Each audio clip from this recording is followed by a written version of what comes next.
به این برادر و به این مادر عزیز و به این طفلکی که در نزدشون هست خردکک است کمک خود را رسید. салом дӯстони азиз, хуш омадед ба канали мо. имрӯз барномаи мо, яъне проекти нави мо зан ва мард қисми сеюмаш аст, ки пешакӣ ман шуморо огоҳ карда будам ки гап дар бораи духтаре меравад ки инвалид аст. духтарак инвалид аст ва мехоҳад ки ба шавҳар бирояд. соли таваллудаш 1994 мебошад. дӯстони азиз, барои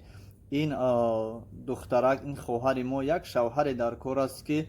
ба тамоми условияҳо розӣ бошад ва тамоми условияҳои зиндагиро дошта бошад ва танҳо аз барои Аллоҳ ва хотири худо ҳамин духтарро ба занӣ гирад. эҳтироман хоҳиш мекунам нафароне ки шарту шароит надоранд ва хеле нияти хуб мекунанд ки чунин зан дошта бошанд, барои ин хоҳараки мо албатта нафаре дар кор аст ки шарту шароити хуб дошта бошад, то ки дар зиндагӣ на худаш азоб кашаду на шавҳараш.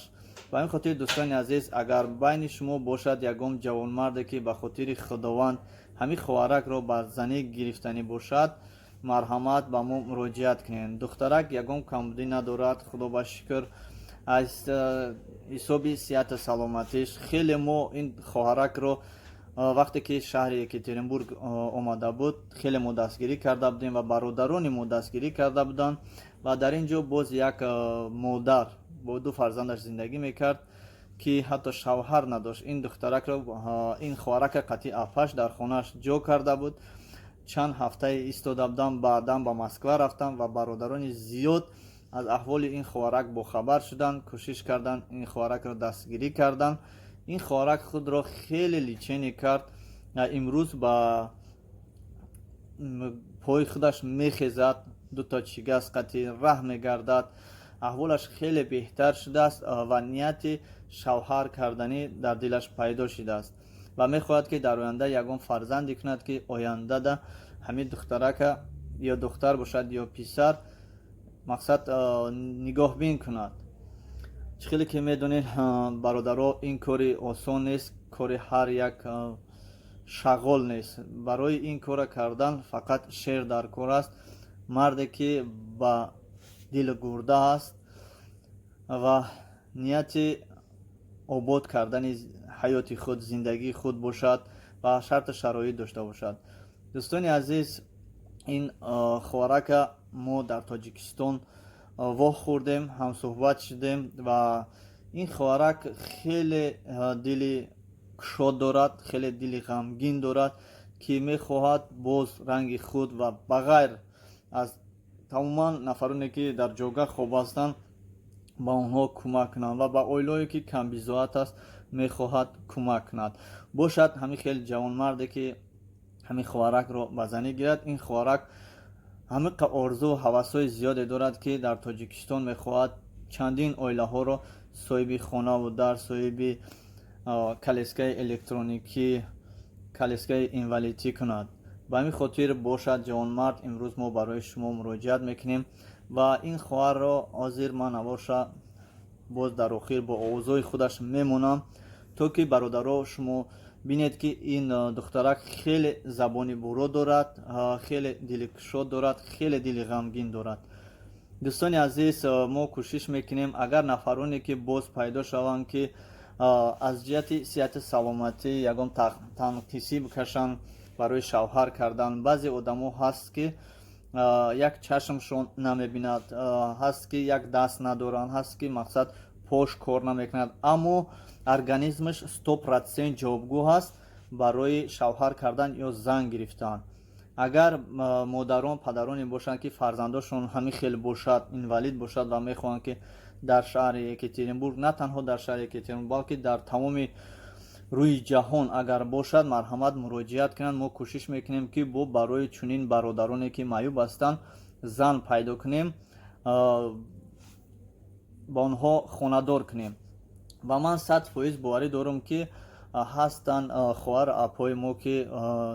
метавонанд тамоми ҳаёти ҳастии худшро ба чунин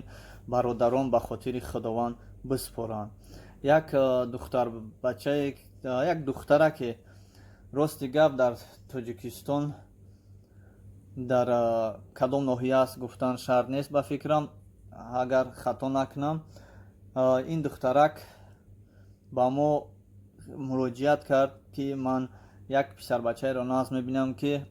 аз ду по мондагӣ аст аммо хеле зебо аст аз ду по мондагӣ аст ман ягон камбудӣ надорам танҳо духтари яккаву ягона ҳастам ва чӣ хел кунам ки дили ҳамон бачара биёбам ҳамин қадр мекунам ба кала намегирад ман ягон камбудӣ надорам танҳо як духтар ҳастам ва мехоҳам тамоми ҳастии худро ба ӯ супорам мехоҳам ки ҳамавақт дар бараш бошам ба хотири худо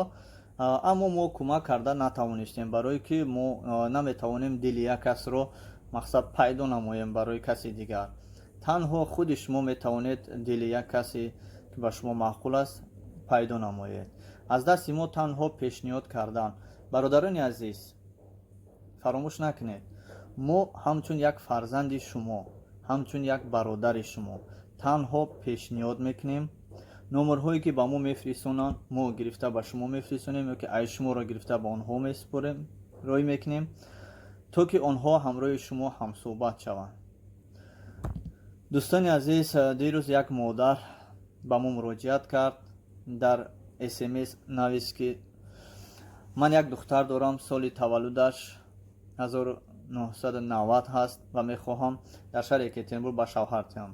аз ҳамаи шумо эҳтиромона хоҳиш мекунам ки номерҳои телефони ман дар болои экран ҳаст дар описание аст дар комментария аст дар описани канал ҳаст танҳо номеротонро ба мо фиристонед